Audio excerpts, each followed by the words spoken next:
할렐루야. 오늘 또 하나님의 은혜와 평강이 여러분 가운데 충만하시기를 축복합니다. 오늘 또 묵상의 말씀을 통해서 나에게 주시는 하나님의 음성을 듣는 은혜로운 시간이 되기를 축원합니다.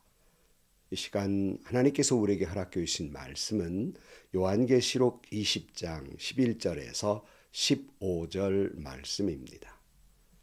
나는 크고 흰 보좌와 거기에 앉으신 분을 보았습니다. 땅과 하늘이 그 앞에서 사라지고 그 자리마저 찾아볼 수 없었습니다. 나는 또 죽은 사람들이 큰 자나 작은 자나 할 것 없이 다 그 보좌 앞에 서 있는 것을 보았습니다. 그리고 책들을 펴놓고 또 다른 책 하나를 펴놓았는데 그것은 생명의 책이었습니다. 죽은 사람들은 그 책에 기록되어 있는 대로 자기들의 행위대로 심판을 받았습니다.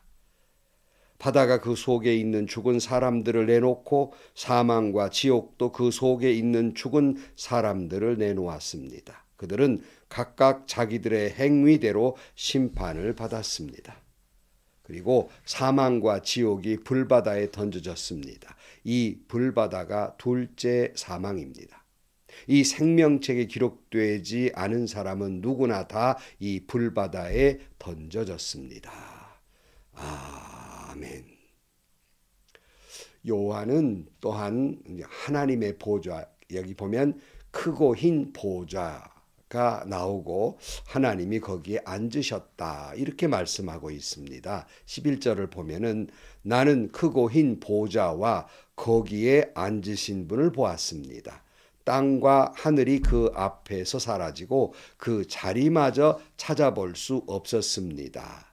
여기 보좌라는 단어가 나옵니다. 사전적 의미를 보면 그 임금에 앉는 자리 또는 임금의 지위를 나타내는 자리, 그리고는 기독교에서는 하나님이 앉는 자리라 이렇게 해석해 놓고 있습니다.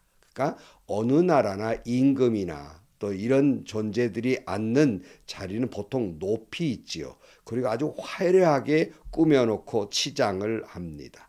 그래서 그 보좌에 앉아서 통치 행위를 합니다. 화려하게 치장을 하면서 그 영광을 드러내고 그리고 심판을 하는 자리, 이걸 상징하고 있습니다.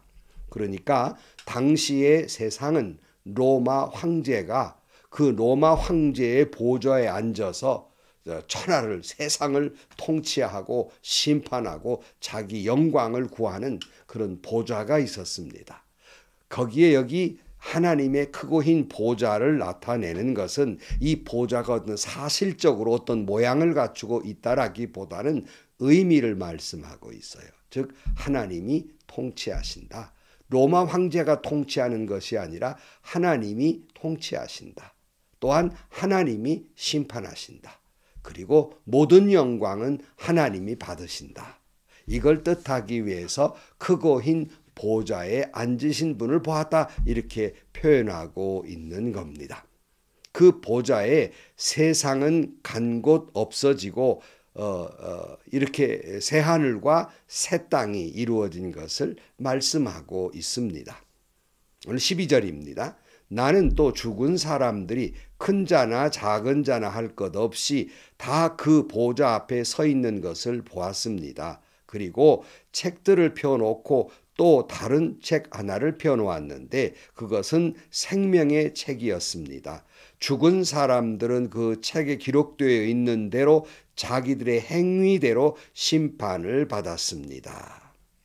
여기 죽은 자를 보았다 이렇게 말씀하는데요. 우리 믿는 사람들은 잔다. 예수님이 그렇게 말씀하셨죠. 여기 죽은 자 그러면 예수 밖에 있는 사람, 예수님을 안 믿는 사람, 영적으로 죽은 사람, 죽은 자라고 표현하고 있습니다. 여기 뭐 큰 자나 작은 자 이런 말은 남녀노소 무론하고 모든 사람이 하나님 보좌 앞에 앉아서 심판을 받는다는 사실을 말씀하고 있는데요. 여기 두 종류의 책이 나옵니다. 책을 펴놓는데 책들을 펴놓고 또 다른 책 하나를 펴놓았는데 그것은 생명책이다 이렇게 말씀해요. 그러니까 두 번째 책은 생명책, 그러니까 예수 안에 있는 구원받을 성도들의 이름이 있는 그 책을 의미하고 있는데, 앞에 다른 책은 무엇을 의미하고 있는 것일까? 여기 보면 그 다음에 죽은 사람들이 그 책에 기록되어 있는 대로 자기들의 행위대로 심판을 받았습니다 라는 말씀이 나오는 걸로 보아서, 앞에 나오는 책은 예수 밖에 있는 사람들의 그들의 죄, 사탄의 뿌리를 내리고 그들이 지은 죄에 대한 모든 행위가 심판을 받을 것이다 라고 말씀하고 있습니다. 이 비슷한 책이 다니엘 7장 10절에 나와요. 불길이 강물처럼 그에게서 흘러나왔다. 수종드는 사람이 수천이요 모시고 서 있는 사람이 수만이었다. 심판이 시작이 되는데 책들이 펴져 있었다. 바로 심판의 책들임을 알 수 있습니다. 다니엘서에 나오는 책이나 오늘 본문에 나오는 책이나 심판의 책이에요. 그러니까 죽은 자들의 행한 대로, 행위대로 심판을 받게 되어 있다 하는 말씀이에요. 여러분, 믿지 않는 사람들의 모든 행위는 레코딩됩니다. 기록돼요. 그들의 행함이 낱낱이 드러날 것입니다. 숨기지 못할 것입니다. 그 모든 행위대로 심판을 받게 될 것입니다. 그러나 여기 생명책에 기록된 사람들, 이름이 기록되어 있는데요. 그러면 그 사람들은 어떻게 구원을 받았을까? 여기 중요한 것 한 가지를 발견하는 것은, 예수 밖에 있는 사람들은 행한 대로 심판을 받는다라고 말씀하고 있는데, 생명책에 기록한 사람들은 그런 말씀이 없습니다. 그 말은 왜 그럴까요? 즉 예수 밖에 있는 사람들은 그들이 행한 대로 심판을 받지만, 예수 안에 있는 사람들은 예수 그리스도의 십자가의 은혜로 구원을 받기 때문에 행한 대로 구원을 받는다라는 말씀이 없는 것입니다. 우리 이름이 생명책에 기록되는 것은 우리가 무슨 선하고 착한 행위를 해서 우리의 이름이 기록되어 있는 것이 아니라 예수 그리스도 안에 있기 때문에, 예수 안에 뿌리를 내린 사람이기 때문에 구원을 받는 것이지, 우리가 뭘 잘해서 구원을 받는 것이 아니라는 말씀이에요. 심판은 그들의 행위대로 받지만 구원은 은혜로 받는다는 말씀입니다. 반석 위에 집을 지은 사람같이 예수 안에 살아갈 때 바람에 흔들리지 아니하고 풍랑에 흔들리지 아니하고 무너지지 않는 거예요. 다시 말하면 구원받는다는 말씀입니다. 그런 은혜로 구원받는 사람으로서 행실을 해야 하는 것이란 말씀이에요. 그러니까 행함으로 구원받는 것은 아니지만 구원받은 사람이기 때문에 예수 말씀대로 행함이 있어야 한다는 말씀입니다. 우리 성도들이 생명책에 이름이 기록되어 있지만은 때로는 우리가 마음속으로 편치 않는 것은 우리가 행함이 부족함으로 말미암아서 구원받을 수 없는 존재이기 때문에 늘 우리 마음속에 나 같은 믿음 가지고 구원을 얻을 수 있을까? 내가 하늘나라 들어갈 수 있을까? 마음에 불안하고 죄책감을 갖기도 합니다. 그러나 내가 어떤 행동함으로써의 생명책에 기록되고 기록되지 않는 것이 아니라 내가 예수 안에 있으므로 예수의 뿌리를 내린 사람이기 때문에 생명의 열매를 맺는 것이다 하는 말씀이에요. 여러분 잘 들으십시오. 하나님이 한번 택하셔서 우리가 하나님의 자녀가 된 이상 하나님은 우리를 놓지 않으십니다. 하나님이 시작하신 선한 일 끝장을 보신다고 말씀하는데, 이 말은 반드시 하나님이 택하여 세운 백성은 절대로 놓치지 아니하고 구원을 이루어 주신다는 말씀입니다. 오늘 13절입니다. 바다가 그 속에 있는 죽은 사람들을 내놓고 사망과 지옥도 그 속에 있는 죽은 사람들을 내놓았습니다. 그들은 각각 자기들의 행위대로 심판을 받았습니다. 그리고 사망과 지옥이 불바다에 던져졌습니다. 이 불바다가 둘째 사망입니다. 이 생명책에 기록되어 있지 않는 사람은 누구나 다 이 불바다에 던져졌습니다.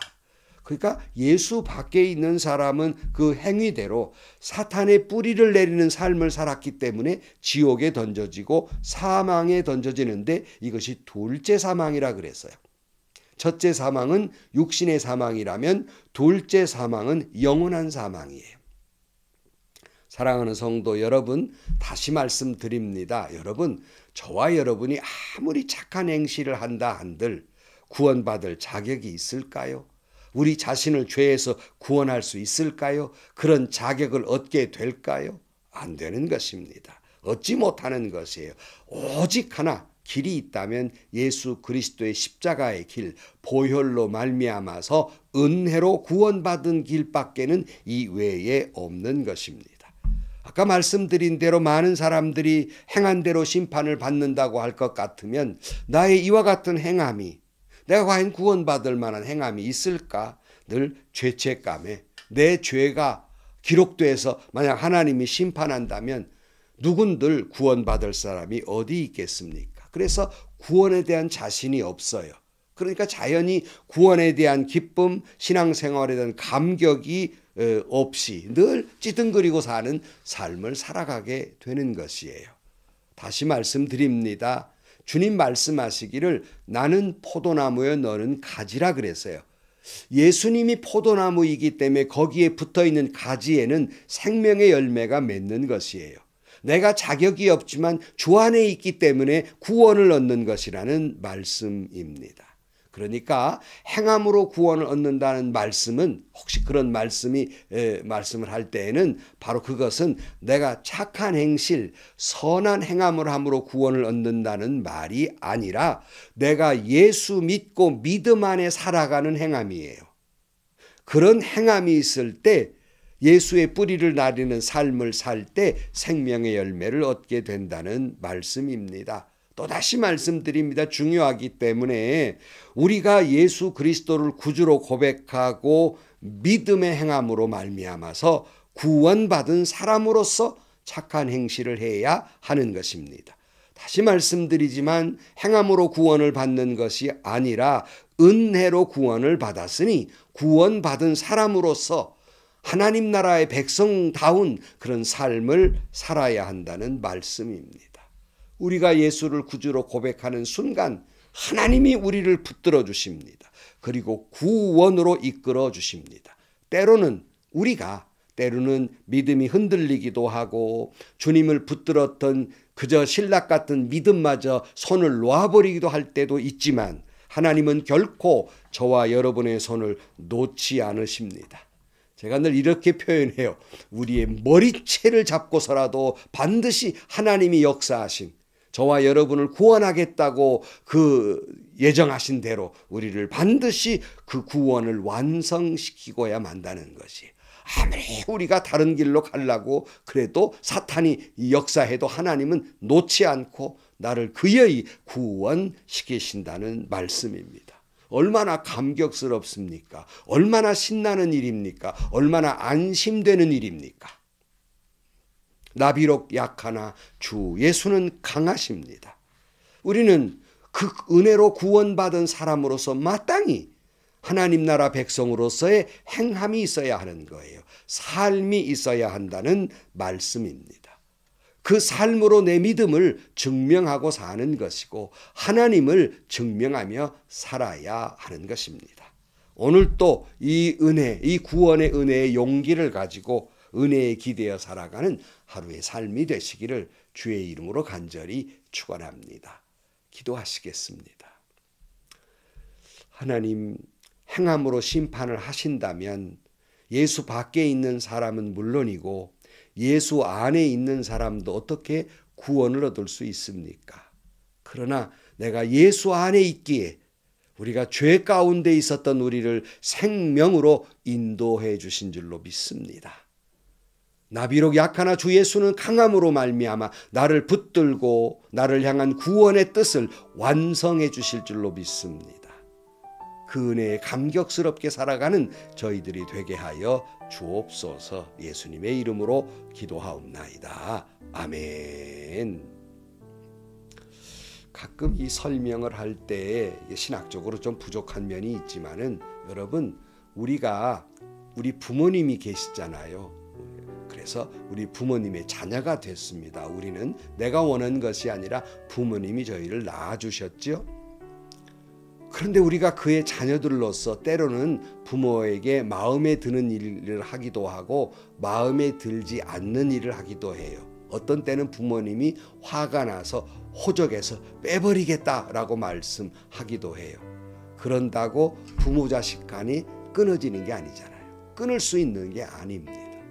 이와 같이 하나님이 저와 여러분을 당신의 자녀로 삼으신 이상 그 어떤 일로도 하나님과 우리 사이를 방해하거나 끊을 수 없어요.